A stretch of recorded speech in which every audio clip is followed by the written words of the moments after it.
Est-ce que vous aussi vous avez failli mourir? Ah non, nique sa mère, y a pas d'intro à cette vidéo. Vous allez sûrement me dire, bah oui, en fait en ce moment je suis mort. C'est pour ça que je regarde ta vidéo, trou du cul. Eh, j'ai dit failli, frère, doucement, wesh. Non, je vous pose cette question parce que moi, il y a même pas 2 semaines, j'ai failli mourir. Voilà, aussi simple que ça. Bon, techniquement, failli mourir, ça n'existe pas, hein, parce que c'est Dieu qui décide quand tu meurs. Donc si t'es pas mort, c'est que c'était pas ton jour. T'as capté? Et ça fait maintenant un bon moment que bah, je marche avec des béquilles et croyez-moi, il y a rien d'amusant. Hein. Non, parce que quand j'étais petit, moi j'étais là, je disais waouh, trop cool des béquilles, j'en veux quand je serai plus grand. Sympa les rêves. Non mais plus sérieusement, voilà, je croyais que c'était cool, mais non, ça pue sa mère, ça casse les couilles et voilà, je préfère ma jambe normale. Mais du coup, pour comprendre pourquoi quand je marche j'ai l'air d'un putain de gobelin, bah faut revenir 2 semaines plus tôt.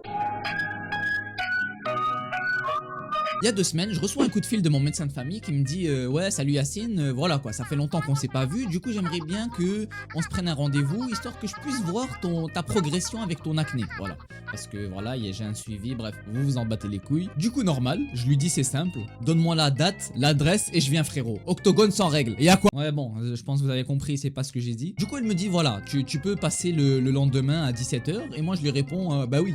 Parce que je suis un gros clochard et que j'ai rien de prévu, donc oui, je suis disponible. Ce qu'il faut savoir, c'est que l'hôpital où j'avais mon rendez-vous, bah il était assez loin, tu vois, c'était dans une autre ville, du coup j'étais obligé de prendre le bus. Du coup, arrivé au jour J, hein, c'est-à-dire le lendemain, bah j'ouvre Google Maps et bah j'essaye de regarder quel bus je dois prendre tout simplement, parce que voilà, c'est loin, faut que je me prépare à l'avance, ça peut peut-être prendre 1 heure, 1 heure et demie, et voilà, faut se préparer quoi. Donc voilà quoi, c'est carré, je vois les bus que je dois prendre, je mets mes AirPods, on écoute de la bonne musique de Rajel et c'est parti quoi. Le trajet a duré 1 heure et demie. 1 heure et demie de Valorant perdu, frère. Non, plus sérieusement, c'est passé assez vite. En plus, c'est dans une ville que je connaissais pas, donc voilà, c'est cool. J'arrive à l'hôpital à 16 h 50. Du coup, j'attends dans la salle d'attente, hein, normal. Et le médecin vient finalement pour me rediriger vers son bureau. Bon, je vais vous épargner les détails, hein. C'est un suivi normal. Elle me pose des questions, elle regarde mon acné, blablabla, blablabla. Cool.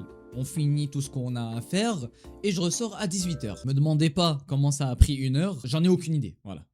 Je sais pas. Mais du coup le problème c'est que cette heure là bah elle est importante. Pourquoi elle est importante? Tout simplement parce qu'il y a tout le monde dehors, voilà. Il est 18 h, tout le monde rentre de l'école, tout le monde rentre du taf, il y a des voitures de partout. Et ça c'est très important pour notre histoire. Ah oui, tu commences à comprendre vers où on va. Il faut pas oublier surtout que je suis en bus quoi. Je ne suis pas sur GTA à faire spawn des voitures avec des codes de triche. Non, je dois reprendre le bus. Du coup je sors de l'hôpital, je rouvre Google Maps parce qu'il faut bien que je vois comment je rentre. Mais normalement bon, c'est juste les bus inverses quoi. Et il me dit que voilà, ton premier bus faut le prendre à l'intersection un peu plus loin, tu vois. Du coup j'arrive à l'intersection normale et je vois que bah y a pas de passage piéton en fait. Voilà, donc les voitures traversées et les piétons, allez vous faire en cul. Bon, pour le visualiser un peu mieux, en gros voilà, ça c'est l'intersection et moi je dois me rendre à l'arrêt de bus qui se trouve juste ici, donc de l'autre côté. Mais le problème comme j'ai dit, c'est qu'il n'y a pas de passage piéton, voilà, il y a 10 000 voitures et nous, bah, on a juste pas le droit de traverser, tout simplement. Je comprends pas Google, c'est quoi? Vous voulez qu'on se tape nous deux? Vous voulez que je rapporte GameX 13 ou quoi wesh? Bon après je blâme Google Maps, mais c'est quoi cette ville de merde aussi? Il y a je sais pas combien d'habitants, il y a pas de passage piéton. Bah allez niquez-vous. Je me dis vas-y mais allez, de toute façon moi j'attends le feu vert et je traverse. Je fais bel air, je regarde à gauche, à droite. Normal, il y a pas de galère normalement. En plus Google il me dit de traverser là. Donc vas-y, j'attends le feu vert, je regarde derrière moi, je vois que c'est libre et je traverse la première moitié. C'est cool, mais le problème c'est quoi? C'est que moi j'oublie de regarder pour la deuxième moitié. Parce que le temps que j'ai pris pour traverser la première moitié de la rue, bah à tout moment il y a une voiture qui est prête à tourner en fait. Donc on fait comment? Bah on fait rien parce que je suis un fils de pute. Mais je me suis dit bon, ça y est. En fait, j'ai pris quelques secondes à traverser, il n'y a pas une voiture qui va arriver de nulle part. J'ai à peine eu le temps de faire mon premier pas que j'entends le son d'une voiture qui devient de plus en plus fort. Je me retourne, pas le temps de réagir et boum! La voiture me frappe à toute vitesse. Et je me rappelle encore des 30 premières secondes de la percussion. Je savais même pas ce qui venait de se passer tellement j'étais sous le choc. Le conducteur de la voiture, il est directement venu me voir pour voir si ça va. Déjà bon, c'est sympa, mais tu penses vraiment que ça va, fils de pute? Bref, ça me prend littéralement 1 minute avant de sortir le premier mot de ma bouche. Mais je reprends finalement conscience. Je lui dis en vrai, je pense que ça va. Hein. Du coup, moi, des aides. Je me dis vas-y, Ma'lich, tu viens de te faire frapper. On s'en bat les couilles, lève-toi. Ah bon? Ma'lich, va.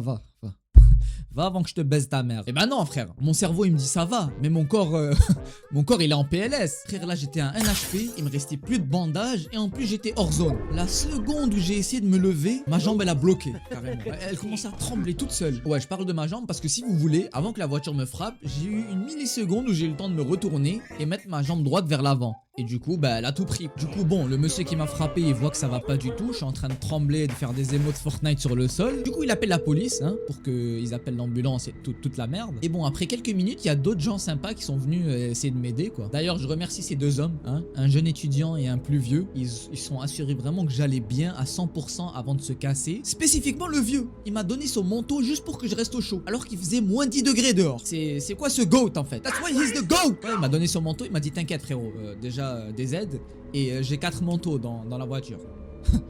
Pardon.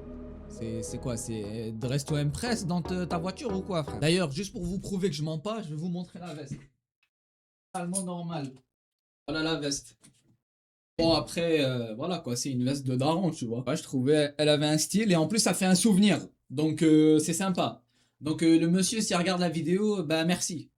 Impossible qu'il regarde cette vidéo, mais vas-y. Du coup, voilà, les pompiers, l'ambulance, tout ce qui va avec, ils arrivent enfin, ils font les procédures, ils me posent des questions, ils s'assurent si j'ai rien de grave, si j'ai pas des trucs de fou qui sont brisés, ils me demandent d'expliquer les douleurs un peu. Bon, à ce moment-là, ma douleur, elle était facilement à 7-8 sur 10, hein, ça piquait vraiment fort, mais normal. J'ai quand même réussi à me lever avec l'aide des deux personnes. Je boitais, tu vois, normal. Mais voilà, ils m'ont quand même emmené à l'ambulance parce qu'il fallait que je fasse des rayons X. Parce qu'à tout moment, j'ai un truc brisé et juste à cause de l'adrénaline, bah je réalise pas en fait. Du coup voilà, ils me mettent dans l'ambulance, normal, bah ils me rapportent là-bas et du coup je me dis attends merde, bah faut quand même que j'appelle ma daronne tu vois. Mais moi je suis un con dans ma tête, pour moi tout va bien, je suis littéralement en train de dahak, je lui dis ouais maman wesh j'ai fait un accident. T'es con quoi. Ta daronne elle est là, elle est en train de stresser derrière le téléphone, toi tu sale autiste va. Ouais frère, quand je l'ai appelée Miskina elle était tellement stressée, carrément elle a bougé du taf, elle a quitté le taf juste pour venir à l'hôpital. Miskina frère, vous connaissez c'est les darons. Du coup voilà, j'arrive à l'hôpital, je fais les rayons X, ça dure quelques heures et bah j'ai absolument rien du tout. Voilà, je ne sais, bon, j'ai rien du tout, faut pas abuser, je suis pas Superman non plus, hein. J'ai eu un gros bleu sur la jambe sa mère et un genou enflé qui encore aujourd'hui me permet pas de faire ce que je veux. Ça veut dire que je peux marcher mais vas-y, je peux pas me mettre à genoux, je peux pas marcher toute la journée, etc. Mais alhamdoulilah, on dit alhamdoulilah, imaginez-vous, j'aurais une jambe cassée, un genou cassé, un pied cassé, imaginez-vous, je serais tombé sur la tête. Vous imaginez un peu? Faut savoir dire alhamdoulilah. Encore aujourd'hui, je suis en rétablissement, ça va, alhamdoulilah, on se plaint pas. Ça aurait pu être tellement plus pire, mais j'ai appris une putain de leçon. C'est que ça arrive tout le temps, qu'on s'y attend le moins en fait. J'ai même pas eu le temps de réagir les gars, vraiment genre, j'ai traversé, 2 secondes plus tard, au revoir monsieur. Tout ça pour dire voilà, faut faire attention à soi, faut faire attention à ses proches, ça peut venir de nulle part. Et ça peut tout simplement vous marquer à vie en fait. Bref, c'était ma petite anecdote. J'ai pas l'habitude de faire des vidéos comme ça, mais je me suis dit vas-y, nique sa mère. Et il faut essayer dans la vie.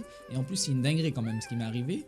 Je me suis dit vas-y, je vais vous raconter un peu et voilà quoi, peut-être vous allez kiffer. Donc s'il vous plaît, dites-moi dans les commentaires si vous avez kiffé et peut-être que je vous ferai d'autres anecdotes parce qu'il y en a des trucs à raconter, hein. T'inquiète pas frérot. En tout cas, c'était Yacine.